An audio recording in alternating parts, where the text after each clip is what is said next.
بسم اللہ الرحمن الرحیم والصلاة والسلام علی رسول اللہ وعلی آلہ واصحابہ ومن تبعہم بإحسان الی یوم الدین، اما بعد۔ معاشرے میں، سوسائٹی میں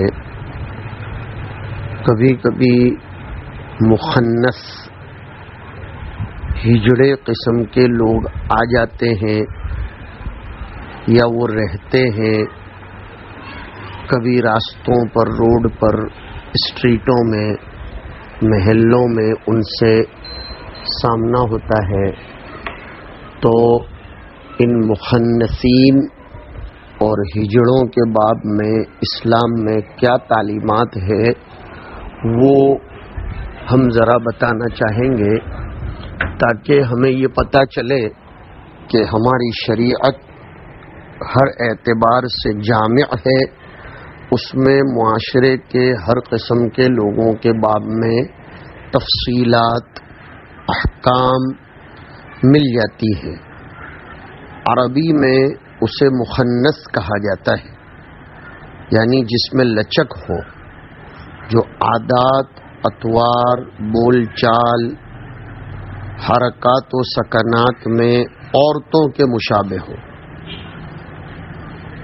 مخنث اور ہجڑے کی مشابہت عورتوں کے ساتھ اگر پیدائشی ہے تو یہ گناہ نہیں ہے، کیونکہ اس میں اس کے اختیار کو دخل نہیں ہے۔ لیکن اگر وہ بائی چوائس، بائی چانس نہیں بلکہ بائی چوائس مخنث اور ہجڑا بنا ہو تو یہ گناہ عظیم ہے، مستحق لعنت ہے۔ رسول اللہ صلی اللہ علیہ وسلم نے عورتوں کی مشابہت اختیار کرنے والے مردوں اور مردوں کی مشابہت اختیار کرنے والی عورتوں پر لعنت فرمائی ہے۔ مرد عورتوں جیسے کپڑے پہنے، عورتوں جیسی چال، عورتوں جیسی بول، عورتوں جیسی حرکتیں کرے، عورتوں جیسے جوتے پہنے، عورتوں جیسے بال رکھے، عورتوں جیسے کڑے اور زیورات پہنے۔ اس کا برعکس کہ عورتیں مردانہ کپڑے پہنے، مردانہ چال چلے، مردانہ انداز گفتار اور رفتار ہو، مردانہ طور و طریق اختیار کرے۔ نعوذ باللہ، ہمارے معاشرے میں یہ آئے دن بڑھتا جا رہا ہے۔ اللہ کے نبی علیہ الصلاۃ والسلام نے ایسے لوگوں پر لعنت فرمائی ہے۔ آج کل بکثرت ہمارے معاشرے میں دیکھا جاتا ہے، اچھے اچھے گھرانے کی عورتیں ٹی شرٹ، جینز، ایڈیڈاس اور نائکی کے وہ جوتے جو مردانہ ہوتے ہیں، اسی طرح مردانہ انداز گفتار، مردانہ انداز رفتار، یہ خوب پایا جا رہا ہے اور اس کو آزادی قرار دیا جا رہا ہے۔ میرے بھائیوں، کبوتر کو آزاد کرنے کے لیے پنجرا کھولا جائے، لیکن پنجرا کھولنے والی اگر بلی ہو تو یہ آزادی خطرناک خطرہ ہے۔ شریعت نے جتنی فطری آزادی کی مردوں اور عورتوں کو ضرورت تھی اتنی ضرور عنایت فرمائی ہے۔ چنانچہ مردوں کو چاہیے کہ وہ عورتوں کی مشابہت کسی بھی صورت میں اختیار نہ کریں، اور عورتوں کو بھی اس سلسلے میں بہت زیادہ گریز اور احتراز کرنے کی ضرورت ہے۔ حضور پاک علیہ الصلاۃ والسلام نے اس طرح کرنے والوں پر لعنت فرمائی، بد دعا فرمائی، اور حضور کی بد دعا کے لگ جانے میں کوئی شک نہیں کیا جا سکتا ہے۔ روایتوں میں مخنث اور ہجڑے کے باب میں دو حکم آئے ہیں۔ ایک تو ان کو قتل کرنا درست نہیں ہے، ان کے قتل کرنا ممنوع ہے، یہ بات آئی ہے، اور دوسرا آبادی سے باہر نکال دینا، عورتوں کے پاس آنے جانے کی ممانعت، اور ان کے بارے میں شریعت کے اور بھی کئی حکم ہیں جو ہمارے یہاں مسائل کی کتابوں میں مذکور ہے۔ حضرت ابو ہریرہ رضی اللہ تعالی عنہ سے روایت ہے کہ رسول اللہ صلی اللہ علیہ وسلم کے پاس ایک ہجڑا لایا گیا جس نے اپنے دونوں ہاتھوں اور پیروں کو مہندی سے رنگ رکھا تھا۔ اسے دیکھ کر حضور صلی اللہ علیہ وسلم نے پوچھا کہ اس کا کیا معاملہ ہے؟ آپ کو بتایا گیا کہ یہ عورتوں کے ساتھ مشابہت اختیار کرتا ہے۔ اس پر حضور صلی اللہ علیہ وسلم نے اس کو شہر سے باہر نکال دینے کا حکم دیا اور اسے نقیع نام کی جگہ کی طرف شہر بدر کر دیا گیا۔ آپ نے جب اس کو شہر کے باہر نکلنے کا حکم دیا، صحابہ آپ کا غصہ سمجھ گئے، تو صحابہ نے عرض کیا اللہ کے رسول ہم اسے قتل نہ کر دیں، نہ رہے بانس نہ بجے بانسری، مطلب یہ تھا۔ حضور صلی اللہ علیہ وسلم نے جواب دیا کہ مجھے نماز پڑھنے والے لوگوں کو قتل کرنے سے منع کیا گیا ہے۔ اس مخنث اور ہجڑے کو جو نقیع جگہ کی طرف شہر کے باہر بھیج دیا گیا تھا، وہ بطور سزا اور تعزیر کے تھا، یعنی عورتوں کے ساتھ مشابہت اختیار کرنے کی بنا پر حضور نے یہ حکم دیا تھا، اس لیے کہ اس کی اجازت کسی بھی صورت میں دی نہیں جا سکتی کہ مرد عورت کی اور عورت مرد کی مشابہت اختیار کرے۔ ہجڑے بظاہر تو ایسا لگتا ہے کہ وہ نہ مردوں میں ہے نہ عورتوں میں، لیکن ان کے سلسلے میں دیکھ کر ان کی رغبات، ان کی خواہشات اور ان کی تمناؤں کو دیکھ کر فیصلہ کیا جائے گا۔ حضرت ام سلمہ رضی اللہ تعالی عنہا کہتی ہیں کہ حضور انور صلی اللہ علیہ وسلم ان کے پاس تشریف لائے اور اس وقت ان کے پاس ایک ہجڑا بیٹھا ہوا تھا۔ حضرت ام سلمہ کے بھائی عبداللہ ابن امیہ سے وہ ایسا کہہ رہا تھا مزے لے کر کہ کل اللہ نے اگر طائف پر فتح بخشی، طائف ہمارے قبضے میں آ گیا، تو میں آپ کو ایک ایسی عورت کا پتہ بتاؤں گا جو 4 کے ساتھ سامنے آتی ہے اور 8 کے ساتھ پیٹھ پھیر کر جاتی ہے۔ اس نے گویا عورت کی پکچر کو سامنے لایا، اس سے مزے لوٹے۔ اس مخنث کی بات کو سن کر نبی کریم صلی اللہ علیہ وسلم نے فرمایا کہ تم ان کو اپنے گھروں سے نکال دو۔ اصل میں بات یہ ہے سامعین کہ پردے کی آیت کے نازل ہو جانے کے بعد محرم مردوں کا عورتوں کے پاس آنا جانا اور بغیر پردہ بات چیت کرنا ختم ہو گیا تھا، اور عورتوں پر بھی یہ پابندی عائد کر دی گئی تھی کہ وہ کسی بھی اجنبی کی جانب نہ دیکھیں اور نہ بلا پردہ ان سے بات چیت کریں۔ لیکن ایسے مخنث اور ہجڑوں کے بارے میں ایسی کوئی پابندی نہیں تھی۔ چنانچہ مدینہ میں ہیت یا ماتع نام کا ایک مخنث تھا جو ازواج مطہرات کے پاس آیا جایا کرتا تھا، اور رسول اللہ صلی اللہ علیہ وسلم یہ سمجھ کر کہ یہ پیدائشی طور پر مردانگی کی صفتیں اور سیکس کے جذبات سے خالی ہوتے ہیں، ان کو حضور نے غیر اولی الاربہ یعنی ایسے لوگوں میں جن کو عورتوں سے کوئی دلچسپی نہیں ہوتی، ان میں شمار کر کے گھروں کے اندر آنے جانے کی اور ان سے پردہ نہ کرنے کی اجازت دے دی تھی۔ لیکن جب اس ماتع یا ہیت نامی مخنث کی بات حضور نے سنی اور اس کی سیکس والی بات کو سمجھا، اس کی جنسی رغبت کو دیکھا، تو پھر ان کو گھروں میں آنے جانے سے منع کر دیا اور ان سے بھی پردے کو ضروری قرار دیا۔ اس سے سمجھ میں آتا ہے کہ خصی، نامرد اور عنین سے بھی پردہ ضروری ہے، کیونکہ جنسی خواہش،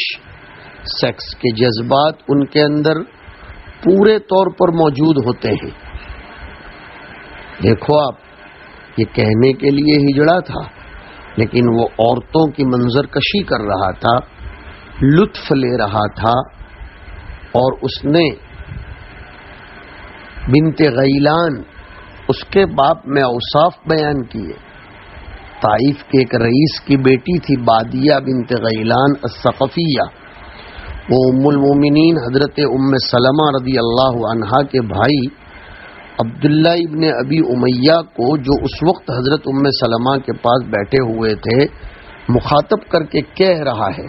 وہ ہجڑا اور مخنث، کہ کل اللہ نے اگر طائف پر فتح عطا کی تو میں آپ کو بادیہ بنت غیلان کا پتہ بتا دوں گا، جس کی خوبی یہ ہے کہ وہ 4 کے ذریعے آتی ہے اور 8 کے ذریعے جاتی ہے۔ یعنی اس عورت کے موٹاپے کی وجہ سے پیٹ میں 4 سلوٹیں تھیں جو سامنے سے نظر آتی تھیں، اور جب پیچھے سے دیکھا جائے تو وہی سلوٹیں 8 نظر آتی تھیں، 4 ایک کمر میں اور 4 دوسری کمر میں، یعنی ایک کمر میں 4 اور دوسری کمر میں 4۔ اصل میں اللہ نے حضور صلی اللہ علیہ وسلم کو طائف پر فتح عطا فرمائی، مگر حضرت عبداللہ شہادت کا جام پی کر زندہ جاوید بن چکے تھے، اور بادیہ، جس عورت کی صفت اس مخنث اور ہجڑے نے بیان کی تھی، وہ حضرت عبد الرحمن ابن عوف کے نکاح میں آ گئی تھیں، جس سے ان کے یہاں اولاد بھی ہوئی تھی۔ یہ غیلان ابن سلمہ ثقفی وہی ہے، معلوم ہونا چاہیے کہ اسلام لانے کے وقت ان کے نکاح میں 10 عورتیں تھیں، حضور کے حکم سے 4 کو باقی رکھ کر باقی کو طلاق دے دی تھی۔ اس حدیث سے اندازہ لگاؤ کہ وہ ہجڑا تھا، لیکن وہ عورتوں کے باب میں مزے لوٹ کر،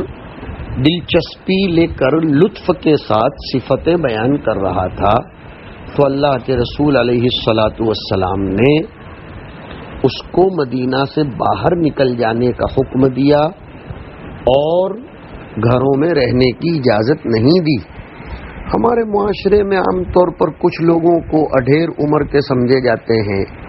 بوڑھے سمجھے جاتے ہیں، یا اس کا برعکس کچھ لوگوں کو 14-15 سال کے ہو جانے کے باوجود بچے ہی بچے سمجھے جاتے ہیں۔ معاف کیجئے، ہائیبرڈ کا دور ہے۔ 2 مہینے کی مرغی کا بچہ 2 سال کا لگتا ہے، ویسے یہ ہائیبرڈ کی وجہ سے چھوٹے بچوں میں بھی سیکسولی پارٹس بہت جلدی جاگتے ہیں، ان میں اس کا احساس، شعور و ادراک ہوتا ہے۔ اور مزید معافی کا خواستگار ہوں،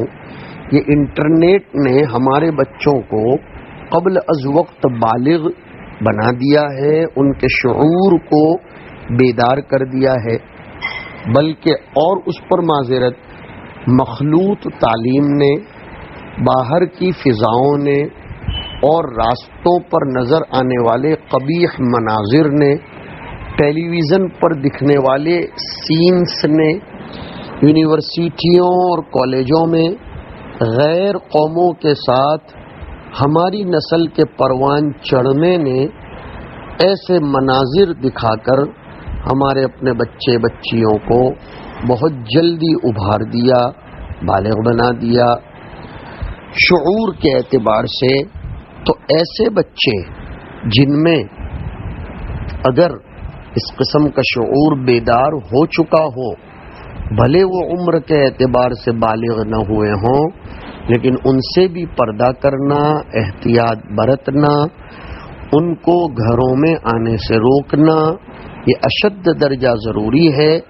قرآن کریم کی بلاغت پر، اس کی تعبیر پر، اور اللہ رب العزت کی ہماری عزتوں کی صیانت وغیرہ کے باب میں رہنمائی پر قربان جانے کو جی چاہتا ہے۔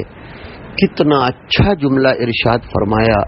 او الطفل الذین لم یظہروا علی عورات النساء، کہ ایسی عورتوں سے پردہ نہیں، ایسے لڑکوں سے پردہ نہیں کیا جائے گا، ایسے بچوں سے پردہ نہیں کیا جائے گا جن کو عورتوں کے مستور چھپے ہوئے اعضاء کے باب میں ابھی کوئی شعور جاگا نہ ہو۔ پتہ چلا کہ بچوں میں اگر شعور بیدار ہو گیا ہو اور وہ ظہروا علی عورات النساء ہو گئے ہوں، انہیں عورتوں کے باب میں معلومات حاصل ہو گئی ہو اور اس سیکس وغیرہ کی ضرورتوں کی طرف چاہے اپنے عضو مخصوص کے ذریعے نہ صحیح لیکن ذہنی اور فکری طور پر مائل ہو رہے ہوں، تو پھر ایسے بچوں سے بھی پردہ کرنا، کروانا اشد درجہ ضروری ہے۔ میرے بھائیوں، میرے بہت پیارے بھائیوں، غور کرو، ہمارے سماج میں کبھی کبھی ایسا سننے میں آتا ہے کہ نو عمر بچہ بڑی عمر کی عورت کو لے کر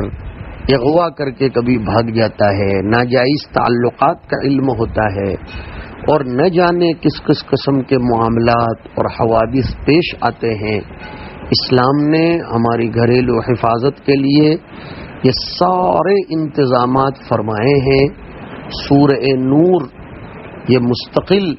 توجہ طلب صورت ہے۔ اپنے گھروں میں لاک ڈاؤن کے زمانے میں ہمیں اس صورت کی تعلیم اور اس کی تفسیر کا نظم کرنا چاہیے۔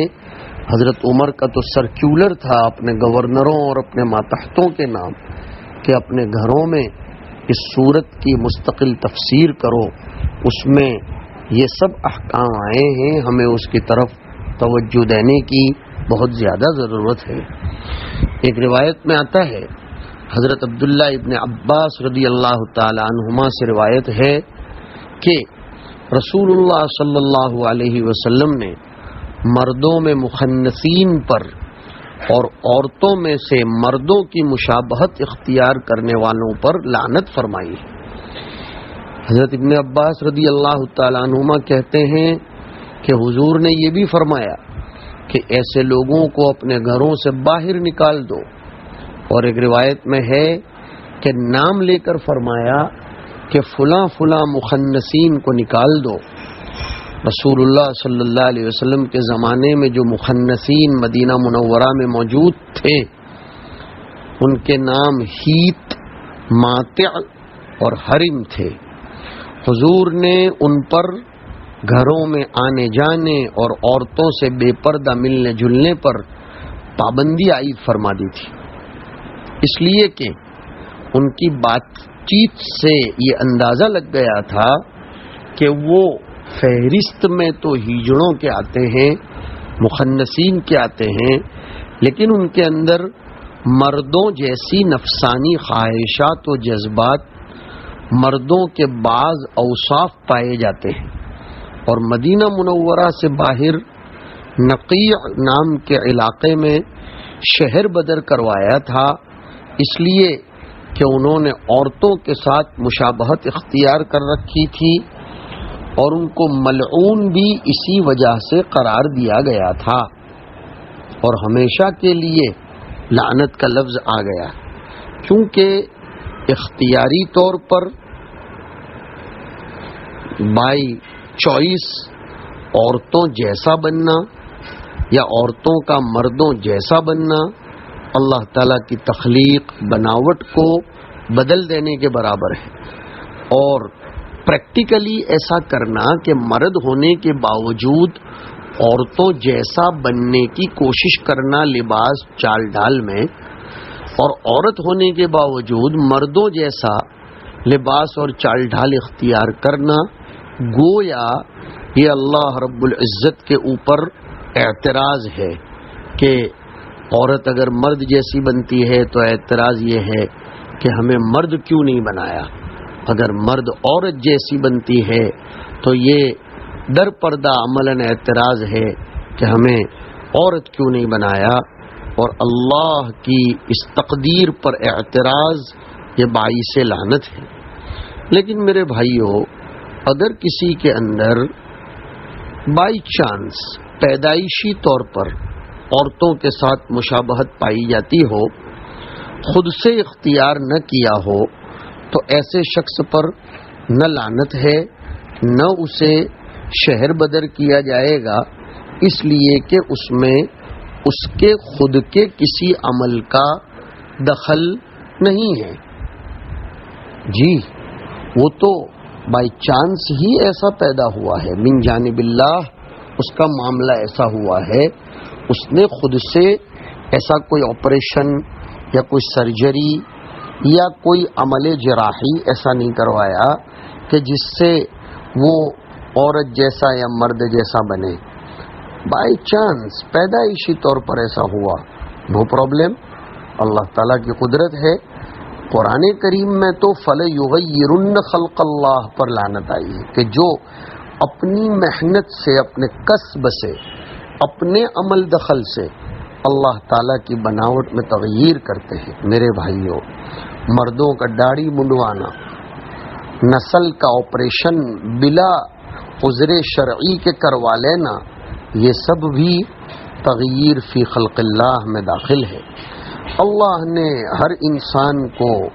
زبردست قسم کے خوبصورت سانچے میں پیدا کیا ہے۔ اللہ فرماتے ہیں لقد خلقنا الانسان فی احسن تقویم، ہم نے انسان کو خوبصورت ترین ڈھانچے میں پیدا کیا ہے، اتنا خوبصورت پیدا کیا کہ اس پر ساری مخلوق رشک کرتی ہے۔ مردوں میں مردانگی بتلانے کی، اس کا مظاہرہ کرنے کی ضرورت تھی، تو اس کو اعضاء بھی ایسے مضبوط دیے، ساخت و پرداخت اس کی ایسی ہوئی، اس کے مسلس مضبوط بنائے، اس کو داڑھی جیسا باروب چہرہ عنایت فرمایا، اور اس کو باوقار، پر جلال، پر ہیبت شکل و صورت سے نوازا، اور عورتوں کو مردوں کی تسکین کے لیے پیدا کیا ہے، لِتَسْكُنُوا إِلَيْهَا، تو ان کے چہرے میں وہ جلال اور وہ رعب پیدا نہیں کیا، ورنہ مرد کا میلان اس کی طرف نہ ہوتا، وہ ڈرتا رہتا، تو اس کے چہرے میں نزاکت پیدا فرمائی، اس کے چہرے میں رطوبت پیدا فرمائی، اس کے اندام پر، اس کے بدن پر، اس کے اعضاء میں وہ کشش پیدا فرمائی جو مرد کے اندر نہیں ہے، اس کے بالوں کو طویل بنایا، اور اس کے ہاتھ اور پیر پر زیادہ بال نہیں اگائے، اس کے چہرے پر جو مرد کی تسکین کا سامان ہے بال اگا کر اس کو داڑھی نہیں دی، اس کو مونچھ نہیں دی۔ یہ اللہ رب العزت کا تکوینی نظام ہے، سوچنے کی بات ہے۔ اب اگر کوئی مرد یا کوئی عورت اللہ کی بنائی ہوئی اس خلقت میں اور اس سانچے اور ڈھانچے میں اپنی طرف سے کوئی تبدیلی اور تغیر کرتا ہے، تو یہ اللہ کی تقدیر پر، اس کی صنع اور اس کی بناوٹ پر زبردست قسم کا اعتراض ہے، شیطانیت ہے یہ۔ اس لیے کہ اللہ رب العزت کے سامنے شیطان نے یہ چیلنج کیا تھا کہ وَلَآمُرَنَّهُمْ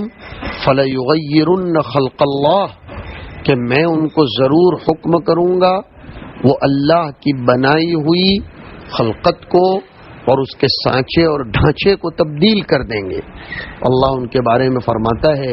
کہ وَمَن يَتَّخِذِ الشَّيْطَانَ وَلِيًّا مِّن دُونِ اللَّهِ فَقَدْ خَسِرَ خُسْرَانًا مُّبِينًا، کہ جو لوگ شیطان کے بہکاوے میں آ جاتے ہیں، اس کی چال پر چلتے ہیں اور اس کے جیسا بن جاتے ہیں اور اس کے ڈھنگ پر چلتے ہیں،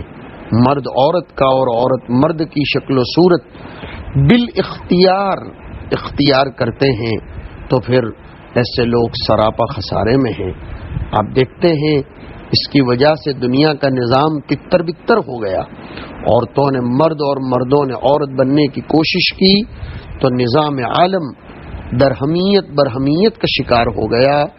درہم برہم ہو گیا، اور اس کی وجہ سے ہر اعتبار سے دنیا میں پریشانی تنگی ہے. اس پر غور کرنے کی ضرورت ہے میرے بھائیوں. اللہ نے ہمیں مرد بنایا ہے، یہ اس کا احسان ہے.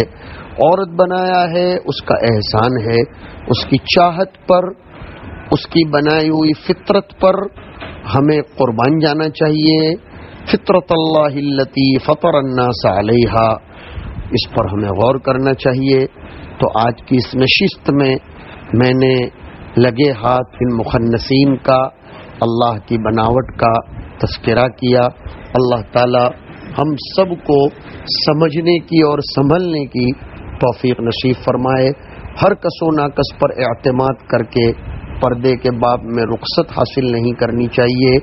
ہماری اپنی خود ساختہ تأویلات کا سہارا لے کر پردے کے دامن کو ڈھیلا نہیں کرنا چاہیے، بلکہ اس معاملے میں ہمیں سخت گیر ہونے کی ضرورت ہے. شریعت ہمارے اور آپ کے اوپر ہم سب سے زیادہ رحم دل اور مہربان ہے. اس نے بہت سوچ سمجھ کر انسانی انفس، ان کی اعراض، ان کی عفتوں اور ان کی پاک دامنیوں کی حفاظت کے خاطر جو کچھ احکام مرتب کیے ہیں ان میں غور و فکر کر کے ان کا پالن کرنے کی ضرورت ہے. اور پردے کے باب میں ہمیں بچوں سے بوڑھوں سے بھی چوکنا رہنے کی ضرورت ہے، کہیں ایسا نہ ہو کہ ہم دھوکہ کھا جائیں. اللہ رب العزت ہم سب کو توفیق حسن نصیب فرمائے. وصلی اللہ علی النبی الکریم برحمتک یا ارحم الراحمین.